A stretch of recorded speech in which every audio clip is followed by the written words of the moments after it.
I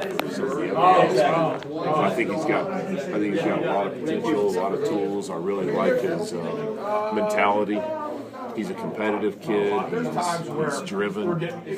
Being successful is important to him. He's intelligent, learns quickly. So I think he's got a really good opportunity to be a good lineman. You mentioned you came to him towards the end of spring and mentioned the possibility. I've been working on it for a while. Yeah, because I saw the gifts.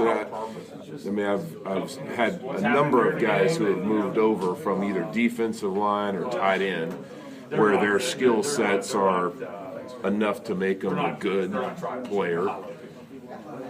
But you move them over to the other side of the ball. Now those same skill sets relative to the other offensive linemen are much higher. So I think he fits into that same category of kid. Brent Benedict, 2 games at offensive tackle. Did you see improvement from him this week? I think Brent's still learning how to play the position to some extent. Did some good things in this last game, struggled at times too, had some ups and downs, and he wasn't the only one.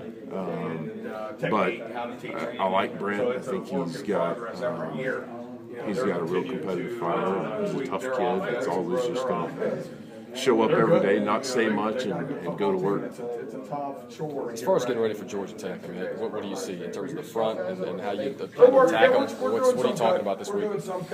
Well, the first thing today, being a short week, the challenge was, moving forward, making corrections from the Marshall game, and then jumping into the Georgia Tech game, because you can't just wash over those others or you don't get better. You got to learn from every opportunity that you have on game day.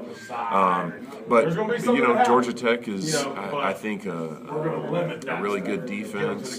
Typical ACC defense, in that they've got a lot of size in the defensive line, but they also have guys that are active and make plays. Their backers run well.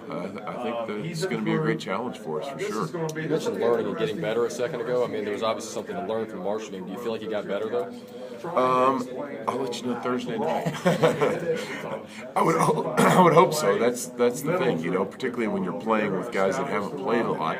You make mistakes. You don't make a critical short yardage first down, or you give up a sack. And that's what I talked to the guys about today.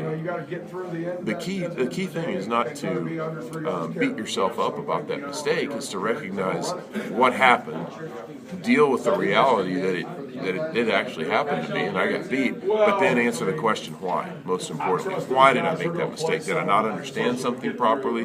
Was I not focused at the moment? Did I take an improper step? If I took an improper step, why was that? Is it because I practiced that way all of last week? You got to find the answers before you can really, I think, make improvement.